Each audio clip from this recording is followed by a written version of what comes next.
psikolog Indah Sundari. Kita mau tanya tipsnya bagaimana ketika kita sedang mengalami panic attack gitu ya, kecemasan. Pertolongan pertamanya apa yang harus kita lakukan? Sebenarnya yang pertama tuh harus kita pastikan adalah kita harus tahu dulu sumber kecemasannya apa gitu. Kayak orang mau beli obat kan harus tahu dulu sakitnya apa gitu kan ya Kak. Jadi yang pertama kita harus tahu dulu sumber kecemasannya apa aja sih yang kira-kira menyumbang gitu loh terhadap si kecemasan kita ini. Tadi kan sempat dibahas sosial media sekarang kan informasinya ini cepat banget dan seringkali sosial media tuh kayak buah si malakama juga sih. Satu sisi memang sebagai tempat untuk kita berkomunikasi, tapi di sisi lain bisa jadi sumber kecemasan juga kalau misalnya informasinya tidak kita kelola dengan baik. Jadi hal pertama yang bisa kita lakukan secara praktis batasi sebenarnya penggunaan sosial media. Kalau kita sadar terlalu banyak informasi ataupun berita yang bikin kita cemas yang kita dapat dari sosial media, Cut off ya? Cut off, batasi dulu, itu yang pertama. Terus yang kedua, ini tuh kesannya kayak sepele gitu, tapi sebenarnya permasalahan psikologis apapun, hal pertama yang paling gampang untuk kita lakukan tuh olahraga. Apapun olahraganya. Kalau kita senengnya misalnya olahraganya gerak banyak, ya udah olahraga yang bikin kita banyak bergerak. Tapi kalau kita ngerasa oh kita lebih calm down, kalau kita misalnya lebih tenang, lebih zen, ya udah ada pilates, ada yoga zaman sekarang gitu kan. Olahraga ya? Olahraga gitu. Itu dua. Dan yang ketiga tetap terhubung sama orang terdekat. Jadi ngobrol sama orang kanan kiri nih, jangan gadget terus gitu, jangan sosmed, terus lihat kanan kirinya orang nyata di sekitar kita siapa, ngobrol lah. Supaya dia tidak terputus dari kehidupan realnya ya. Betul. Tapi kalau misalnya lagi serangan itu tuh apa yang bisa dilakukan tuh supaya detak jantung itu kembali normal ritmenya? Iya, jadi memang itu kan kondisi panic attack ya. Beberapa orang terkadang tidak bisa mendeteksi juga sebenarnya tiba-tiba panic attack, nggak jelas juga nih kenapa, akibatnya karena apa gitu. Yang pertama jelas nafas dulu sih gitu. Jadi kita berusaha untuk atur nafas dulu. Kalau aku biasanya suka bilang sama klien-klien di ruang konseling tuh coba pakai sistem relaksasi pernafasan 3-4-3. Gimana tuh? 3-4-3 tuh 3 hitungan tarik nafas, 4 hitungan ditahan nafasnya, 3 hitungan dihembuskan perlahan.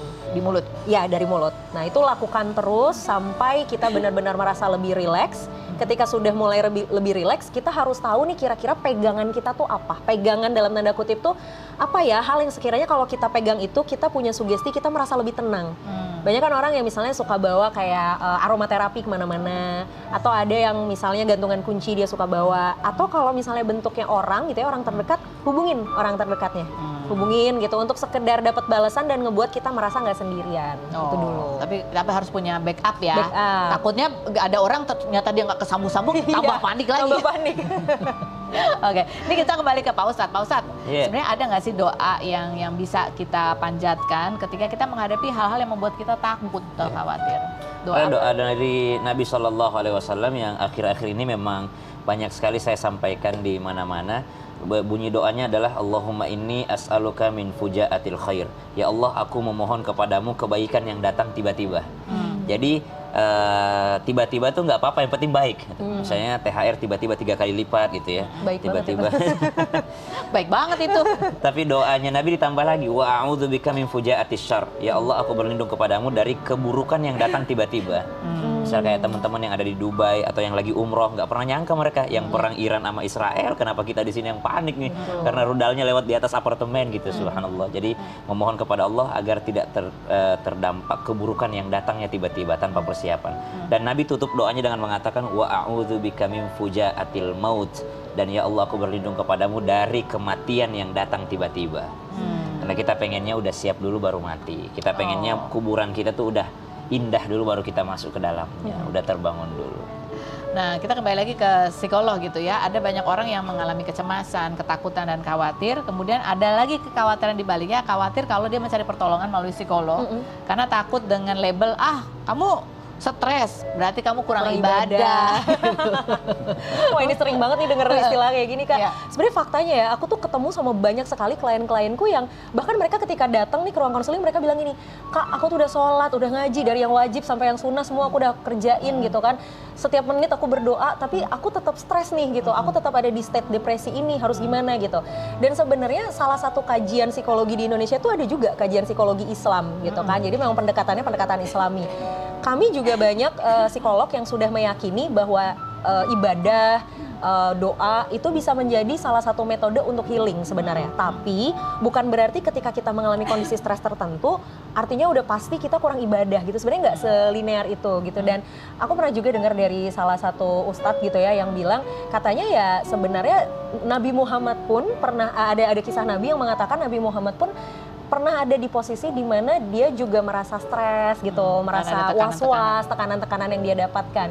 Jadi sebenarnya kondisi-kondisi kesehatan mental juga sudah menjadi hal yang lumrah gitu terjadi gitu apapun pada agamanya. manusia. Gitu. Mungkin nanti Ustadz bisa jelasin. jelasin. Ini kita ke Pak Ustadz nih terakhir nih ya gitu ya. Pak Ustadz, ini kalau bicara orang supaya nggak stres itu ibadah, sebenarnya apa dari ibadah itu sebetulnya menjadi obat buat orang-orang yang mengalami ketakutan, kecemasan? Apakah mindset tentang kepasrahan, serahkan semuanya kepada Allah, itulah sebetulnya yang... Betul, makanya kan kalau orang sholat itu Allahu Akbar, Allah sebenarnya artinya bukan maha besar, lebih besar. Jadi Allahu Akbar, Allah itu lebih besar daripada apa? Lebih besar daripada masalahku. Karena di dunia ini memang tempatnya kita ada masalah. Kalau mau bahagia full cuma di akhirat doang. Jadi selalu kita mengatakan kalau ada orang mengatakan saya sudah ibadah segala macam, berarti masih kurang ibadahnya itu. Artinya kurang ikhlas. Kurang ikhlas ya? Ikhlas ibadahnya. Karena balasan daripada ibadah sesungguhnya bukan di dunia, di akhirat. Karena Nabi Muhammad orang yang paling bagus ibadahnya, tapi kok di dunia tetap aja ada yang ngejek dia, ada yang benci dia ya. Jadi memang dunia ini tempatnya memang diuji sudah. Dan diuji. Jadi pasrahkan semua, kita berusaha, hasilnya apapun, kita percaya Allah pasti berikan yang terbaik. Betul. Efek dari ibadah sesungguhnya adalah ketika kita sudah pindah alam. Oh, Masya Allah. Baik, nanti kita masih ketemu lagi sama Pak Ustadz dan Indah ya. Berikut ada Kirana Larasati yang kemarin baru memecahkan rekor atas nama dirinya sendiri ya. Apa namanya? Free dive di kedalaman 127 meter. Apa yang dia temui di situ? Kita lihat dulu profilnya berikut ini.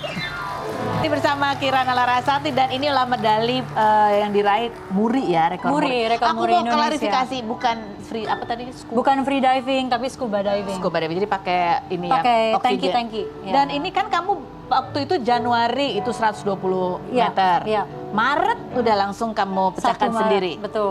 Ini emang menjadi target kamu kah? Jadi sebenarnya kalau aku di scuba diving itu memang selalu punya target yang lebih tinggi, selalu belajar sesuatu yang baru. Jadi kebetulan karena kemarin ada rencana untuk di negara sendiri, di Bali, jadi aku pikir kenapa enggak gitu, kenapa enggak dicoba untuk sekalian memecahkan rekor. Oke, berikutnya kita mau nanya ya, kan dibilang karena berkat disiplin. Ya. Apa aja yang kamu lakukan persiapannya? Terus habis itu tantangannya tuh apa? Ya. Terus kita juga pengen tahu di dalam itu kamu ketemu apa sih? Selain berikut ini jangan kemana-mana, tetap di Rumpi Hipnosis.